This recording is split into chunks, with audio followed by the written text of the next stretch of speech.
Voilà, donc là aujourd'hui, commentaire sur le DAX, 31 mai. Qu'est-ce qu'on a? Voilà, alors, on a un signal ici, donc là j'ai une flèche blanche. Là on casse en fait le Magic Trend. Là on le casse. Bon, il est 8h48. Alors très souvent les signaux, c'est en effet entre 5 et 10 minutes avant. Et en plus là ici, j'ai un Tiger Short. Alors si j'ai un Tiger Short à nouveau, et là je vais le mettre ici, donc le signal est validé si on casse le bas donc, du jaune, c'est-à-dire celui-ci. Okay, là on avait le bas du bleu, du signal long, là on a le bas du signal short. Okay, donc là si on le casse ici, on est short. Voilà, à 817, ici ça donne à peu près 817, il faut que je carte un petit peu l'écran pour bien voir. Donc là ici 817, là je suis short. Donc on pouvait rentrer éventuellement short là. Pas évident parce qu'évidemment on est juste avant l'ouverture. Et on s'aperçoit que bim bim bam 917 et on fait un plus bas à 762, donc 150 points en dessous. Donc là c'était plutôt sympathique. Bim bim bim à nouveau. Là j'ai du fuel à la baisse au-dessus. Donc si je casse ici, hop, potentiellement en effet on peut encore baisser. D'autant plus que là ici j'avais un... Alors en noir ici, alors il se fait que c'est un noir et aussi c'est du jaune, ça correspond en fait à un stop loss d'un buy, d'accord. Donc là ici, c'est déclenché par cette bougie Tiger long, et en fait j'ai un stop loss qui arrive là, donc c'est calculé sur le dernier plus bas du mouvement, quoi. Voilà, donc là ça fait quasiment 2 bougies avant, quoi. Hop, et ça reste toujours sur ce niveau-là, a priori. Je ne me rappelle même plus comment c'est programmé, hein, très honnêtement. Mais bon, ça veut dire quoi? Ça veut dire que quand je casse ici, je sais que je peux aller chercher le noir. Ici, donc 811, on est à 824. Donc là, j'ai 13 points. Alors, si on le casse, on va aller chercher des points beaucoup plus bas. Donc après, il faut voir en 30 minutes quels étaient les points en 30 minutes. Ici, j'ai un faux signal d'un tick. Okay, parce qu'il y avait du fuel. Hop, si on rentrait un tick au-dessus, on achetait au plus haut. Mais en revanche, à nouveau, quand j'ai du fuel au-dessus, et ben au-dessous, je suis toujours short. Hein.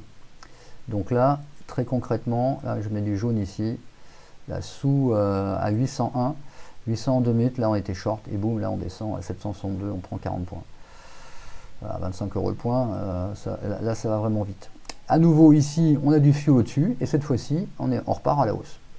On voit que la stochastique ici là est basse, d'accord, donc là le ruban de stochastique 10,66 là est quasiment sur 15 dans cette zone là. Moi c'est une zone plutôt de potentiellement d'achat, donc on regarde ça aussi, hein, je filtre ça aussi, hein. Là aussi au niveau du signal, ici on avait un signal short également sur la stochastique, donc longue, la 10,66, et on avait déjà un signal ici sur la 5,33.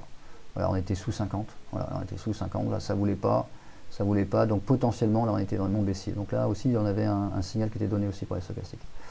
Donc là à nouveau ici j'étais donc plutôt long, voilà. Donc très concrètement ici, incroyable, mais on va pouvoir se retourner parce que je casse et j'ai du fuel au-dessus.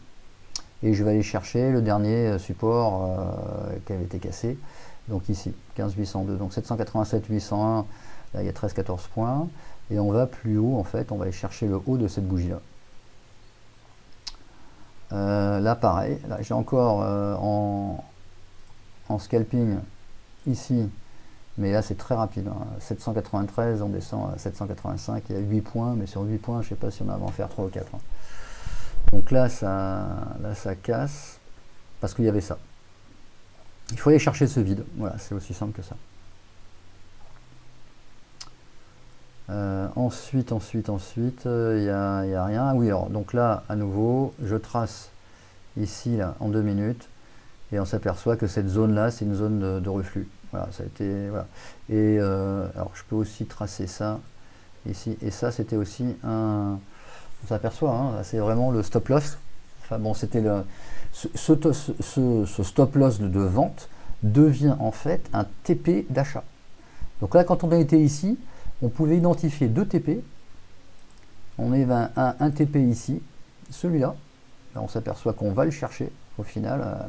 Presque là, on l'a presque cherché. Alors soit on sort un petit peu avant, mais 809 alors qu'on avait un TP à 811. Ouais, donc c'était pas évident, cela baisse. Donc là, c'était ici, dans cette zone-là, c'était pas évident là, de se dire on repasse long. Hein. Pas évident du tout. Et après, quand on casse ici, on sait qu'on peut taper ici. C'est incroyable, ça puisse paraître. Là, on a un buy ici, on a un signal long, buy, d'accord. Donc là, je casse ici, je dois être long, 824, hein, et au final, on y va, 824, 832 en quelques minutes. Et à nouveau, là ici, j'ai du fuel en dessous, donc potentiellement, je short, même si j'ai ce bandeau ici, on s'aperçoit même avec ce bandeau ici, qui devrait servir en fait de rempart, et ben tout simplement, ici, là, hop, là je suis short. Donc 15 820 à 819, je suis short. Et boum, on va chercher le bas du signal long, ici, pile, d'accord, à 793. Donc là, il y avait encore 27 points à prendre. Pareil, là, il y a du fuel ici. Donc comme il y a du fuel ici, eh bien, on va se mettre en bleu, hop, au-dessus d'ici, on est plutôt long. Et en plus, on va repasser, on est au-dessus du buy sell, du Magical Trend, d'accord. Magical Trend, là, là, on est haussier. Donc là, à partir d'ici, on recherche plutôt des longs. Hein. Ici, on sait qu'on peut aller chercher le bas du Magical Trend. Ici, là, on va le chercher. Hein. 819, je sais que je peux aller chercher ici 798. Et finalement, on fait 793. Là, ici, je suis au-dessus, je repars à la hausse. Alors bon, j'ai la M20 aussi, mais la M20, bon, après, je vais la supprimer. Donc là, ici, 806, il est 9h24. Je sais que je peux monter et aller chercher ici le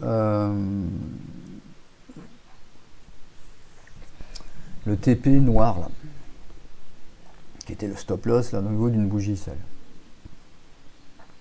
Après, donc je reviens en avant, on avait ici, alors ici on pouvait taper aussi ça, et on s'aperçoit que cette zone-là, ici, cette zone-là, devient une zone de TP. Voilà, et on va la chercher, mais pile poil ici. Là. Hop, ici on reflue, puis on essaye, et puis on va quand même retaper, reprendre refluer.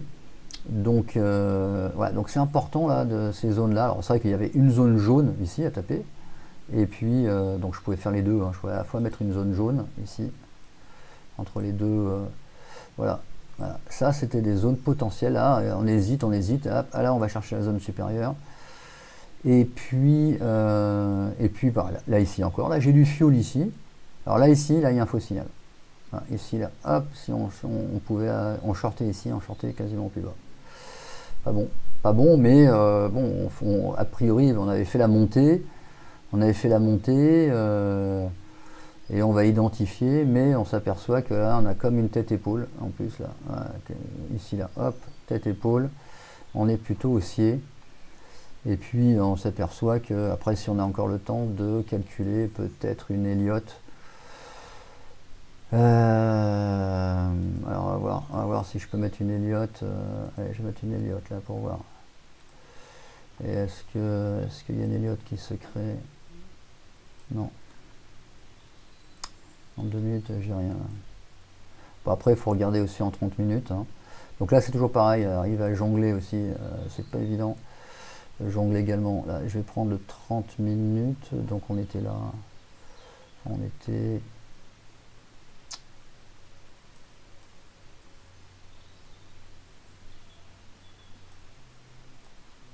Je crois qu'on était là.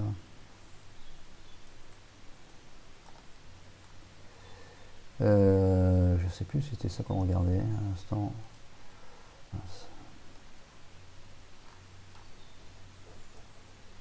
Ce qu'on regardait à l'instant. Voilà, c'était ici, c'était le 31 mai à 9h. Voilà. C'est le 31 mai à 9h. Voilà, puis là, je vais arriver à la fin de ma vidéo.